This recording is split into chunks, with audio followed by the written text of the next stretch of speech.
Bonjour les amis, bonjour. Je voudrais faire une petite vidéo sur le lien entre la vision sans tête et le yoga.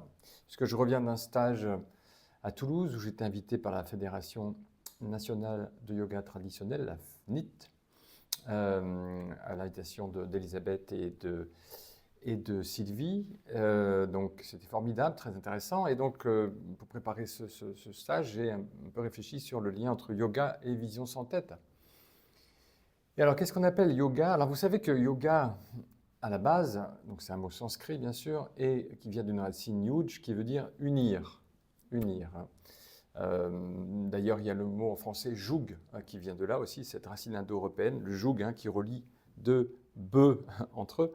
Donc, le yoga, à la base, c'est l'union. Alors, l'union entre quoi et quoi? Ben, l'union entre, disons, notre âme individuelle et le soi, entre l'individu et l'absolu. C'est l'union entre, on peut dire, notre petit moi et le grand soi, pour parler provisoirement de cette façon-là.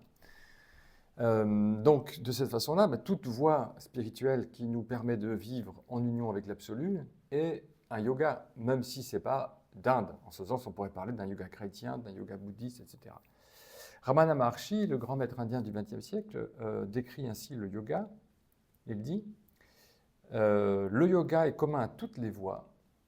Le yoga n'est rien d'autre que de cesser de penser que l'on est différent du soi ou de la réalité. Donc, le yoga, c'est cesser de se vivre comme différent de la réalité, c'est réaliser qu'on est le soi. À la rigueur, c'est même au-delà de l'union, parce que quand on dit union, on unit deux choses, là, c'est même une seule unité. Alors évidemment, l'Inde a développé de manière extrêmement brillante, pendant des millénaires, toutes sortes de yoga, yoga du mantra, yoga du japa, répétition du nom divin, yoga de l'énergie, yoga des postures, yoga du karma, karma yoga, yoga de la dévotion, bhakti yoga, le yoga royal, celui de Patanjali, Raja Yoga, yoga de la connaissance, bien sûr, et plein d'autres encore. Donc, l'Inde a voilà, magnifiquement exploré les différentes voies qui nous mènent à l'absolu. Et là, je voudrais vous parler d'un yoga qu'on pourrait appeler le yoga de l'espace ou le yoga du ciel. Donc en sens-ci, ce serait Akasha Yoga ou Vyomat Yoga, plutôt Akasha Yoga. Alors, le mot Akasha Yoga n'existe pas exactement, mais évidemment, cette pratique existe dans l'hindouisme, notamment dans le shivaïsme du Cachemire. Et beaucoup aussi, alors là c'est plutôt dans le bouddhisme, existe chez les bouddhistes hindous ou les bouddhistes tibétains, dans le Dzogchen et Mahamudra notamment. Alors en fait, la comparaison de l'absolu avec l'espace est très importante et très ancienne. Déjà dans une des plus anciennes Upanishads, la Brihadaranyaka Upanishad, on lit Om. L'espace est Brahman, l'espace originel, l'espace contenant les souffles. Donc déjà là, vous voyez, c'est un texte qui date de moins 500, moins 800 avant Jésus-Christ. Le soi, enfin le Brahman, l'absolu, est comparé à l'espace. Alors, l'absolu étant la conscience, c'est assez, en effet, intéressant de comparer la conscience à l'espace. L'espace, c'est probablement la métaphore la plus proche pour pointer vers la conscience, vers le soi. Alors j'ai pris quelques notes. La conscience est sans centre comme l'espace, sans périphérie comme l'espace, sans limite comme l'espace, vide comme l'espace, sans âge comme l'espace, inaltérable comme l'espace, omniprésent comme l'espace, transparent comme l'espace, ouvert comme l'espace, immédiat comme l'espace, évident comme l'espace, accessible sans effort comme l'espace, libre comme l'espace, tranquille comme l'espace, sans partie comme l'espace, sans fondement comme l'espace, unique comme l'espace, silencieuse, la conscience silencieuse comme l'espace, et insaisissable comme l'espace. Voilà, entre autres, les comparaisons possibles. Donc, le yoga de l'espace, ce serait une pratique qui consisterait à utiliser l'espace pour, en fait, s'unir à l'absolu, s'unir à la conscience universelle. Alors, le yoga du ciel, comme j'ai dit tout à l'heure, est un mot qui est utilisé. Par exemple, j'ai trouvé ce texte chez Nyoshu Ken Rinpoche, qui est un maître dzogchen du XXe siècle, très très important. Et il utilise l'expression yoga du ciel. Il dit « Toutes les pensées, la masse des nuages mentaux, s'étant dispersé dans l'espace absolu, pratiquer en étant relaxé dans le ciel extérieur et le ciel intérieur sans tâche, le yoga du ciel sans effort, demeurant ou reposant dans l'état naturel. Voilà. Donc, il parle bien du yoga du ciel sans effort ici. En anglais, ce serait sky yoga. Je sais que mon ami David Dubois utilise l'expression assez souvent, le yoga de l'espace, en s'appuyant notamment sur le Dzogchen et Shivaïs du Cachemire. Et je voudrais vous montrer comment la vision sans tête peut tout à fait être appelée yoga de l'espace, Akasha Yoga. Parce que la vision sans tête, donc cette voie initiée par Douglas Harding, cette voie laïque initiée par Douglas Harding, nous conduit à prendre conscience de l'espace de notre vraie nature par des pratiques de l'espace, justement. Alors il y en a beaucoup de pratiques qui consistent à en fait, la pratique de l'espace consiste à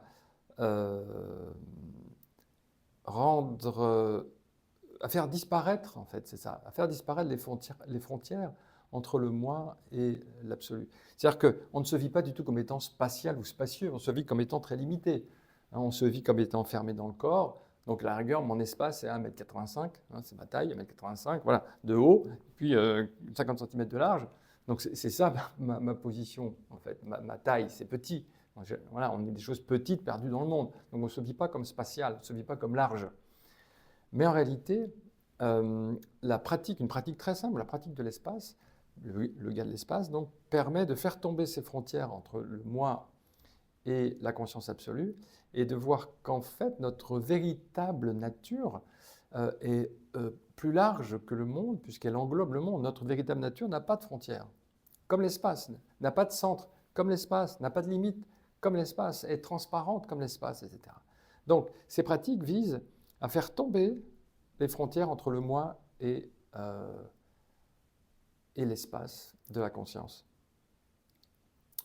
Et en fait, ces frontières, elles sont purement imaginaires, c'est-à-dire qu'on s'est enfermé dans un corps, on s'est enfermé dans des pensées, donc on a une vie finalement maintenant très limitée, rabougrie, on est stressé du coup, puisqu'on sent bien intérieurement que notre vraie présence est beaucoup plus large, beaucoup plus spacieuse, plus spatiale, mais voilà, on s'est limité à quelque chose de petit. Donc le yoga de l'espace consiste à constater que en fait, on n'est pas enfermé dans ces frontières de l'ego, du moi, du corps, mais qu'on est beaucoup plus large. Alors, la première pratique est très simple, une pratique d'ouverture de l'attention, d'ouverture du champ de l'attention.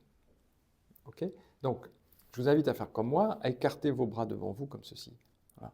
Ça, c'est ce que Douglas Harding appelait la vision tunnel. Donc, c'est une vision très étroite, c'est une vision, on voit 5 degrés du monde. C'est une vision dirigée par l'ego, en fait. On voit tel objet, on ne voit pas le reste. Et on voit tel objet parce qu'il nous intéresse, parce qu'il nous est utile ou parce qu'il nous est nuisible, au contraire. Donc on a une vision manipulée par l'ego, une vision qui est une saisie en fait. Mon moi saisit à distance des objets. Je suis dans une relation duelle, donc très limitée. Okay ?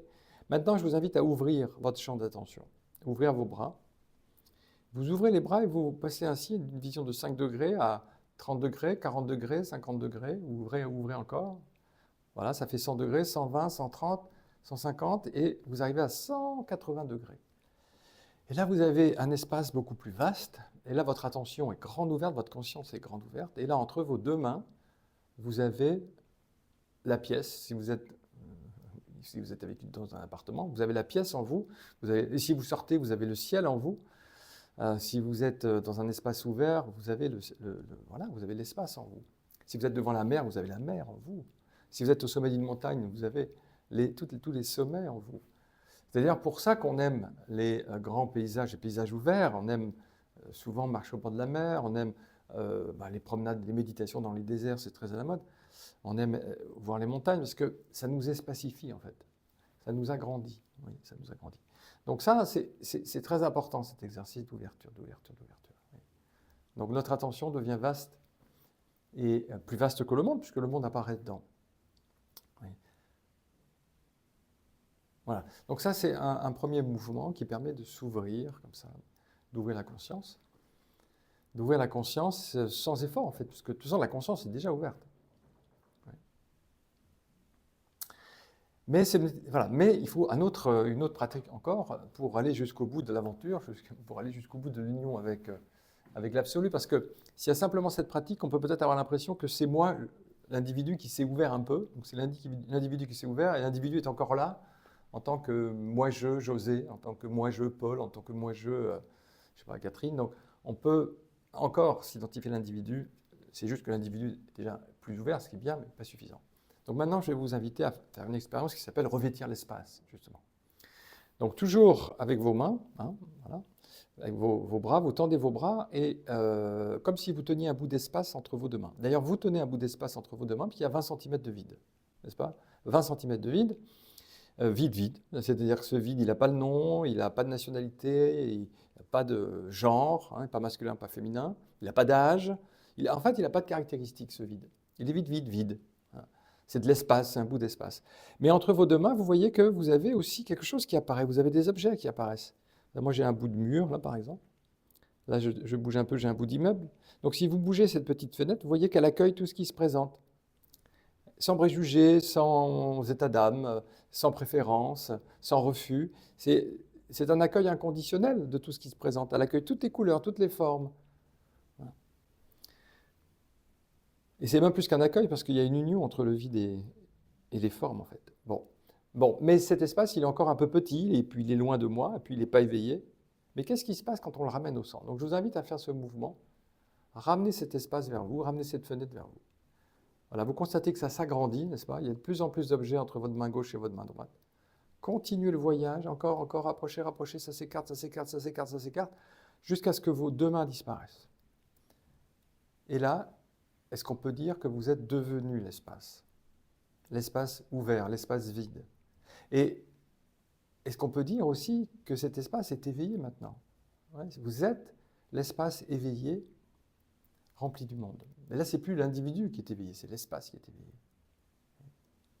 Et si vous remettez vos mains là, refaites-les disparaître. Et hop, vous les faites réapparaître. Et vous voyez maintenant que, en fait, l'espace, il n'est plus simplement entre vos deux mains, il est partout. Oui. Et vous avez vos deux bras qui dansent dans l'espace. Et vos deux bras qui sortent du vide. Et vous êtes devenu cet espace. En fait. C'est ça le yoga de l'espace.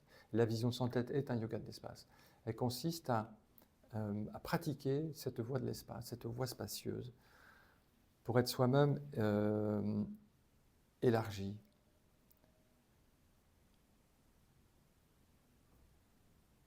Alors, je voulais vous lire un petit extrait de Chapkar, qui est un maître tibétain du 18e, 19e siècle, traduit ici par Mathieu Ricard. Et je vous invite d'ailleurs à lire la biographie de Chapkar, c'est merveilleux. Il y a plein de poèmes dedans qui décrivent la nature de l'esprit, c'est très beau. Chapkar dit ceci. Analyse ton esprit. Assure-toi qu'il n'est pas une chose tangible, qu'il est dépourvu de centre et de périphérie. Ça, c'est l'espace. Assure-toi qu'il n'est pas chose tangible, qu'il est dépourvu de centre et de périphérie. Laisse ensuite cette découverte prendre toute son ampleur. Parfois, mêle ton esprit au ciel immaculé, élève-le, étends-le et laisse-le grand ouvert, tel un espace à la fois immense et omniprésent. Voilà. Donc là, le Chapkar nous invite à ouvrir, étendre notre esprit, c'est-à-dire en fait la conscience, hein, et devenir un espace vide, immense et omniprésent. C'est merveilleux ça. Et voilà, on trouve cette pratique dans plein de textes. Par exemple, du Djom Rinpoche, un autre maître tibétain du XXe siècle, celui-là, dont la maison se trouve en Dordogne, à Chanteloube. Et il dit ceci, « Soyons spacieux. Avec l'espace, tout est possible. Et si vous ne l'êtes pas, aspirez à l'être et développez un ciel en vous. » Je relis tellement c'est beau. « Soyons spacieux. Avec l'espace, tout est possible. Et si vous ne l'êtes pas, aspirez à l'être et développez un ciel en vous. » Développer un ciel en vous, c'est-à-dire constatons que le ciel est déjà en nous, que nous sommes cet espace ouvert rempli du monde. Ce n'est pas juste un espace vide, c'est un espace rempli du monde. Et les pratiques de Douglas Harding, notamment ça, revêtir l'espace, il y en a plein d'autres, hein, l'élargissement, vraiment rendent très concrètes ces pratiques. Ce n'est pas des pratiques réservées à des maîtres érudits, des moines ayant beaucoup médité, non, non. C'est la nature de notre esprit, c'est notre essence en fait, d'être ce ciel ouvert. Et en plus, vous voyez, une fois que vous avez découvert que ce ciel est ouvert, une fois que vous avez découvert qu'en fait, vous voyez, au-dessus de vos épaules, il y a un grand espace, là, vous voyez, là, je vous pointe le grand espace. Une fois que vous avez découvert que, donc, au-dessus de vos épaules, il y a ce grand espace, ensuite, vous pouvez vivre dans le quotidien avec cette expérience, avec cette conscience. Et la vie change. Vous voyez bien que ce n'est pas la même chose de vivre en s'imaginant être enfermé dans un corps, un petit corps, et réellement vivre à partir de cet espace ouvert.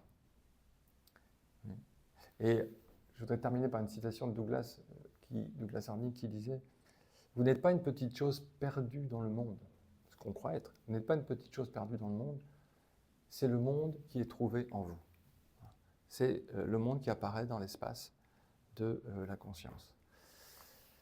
Voilà. Et bien, à bientôt. Au revoir.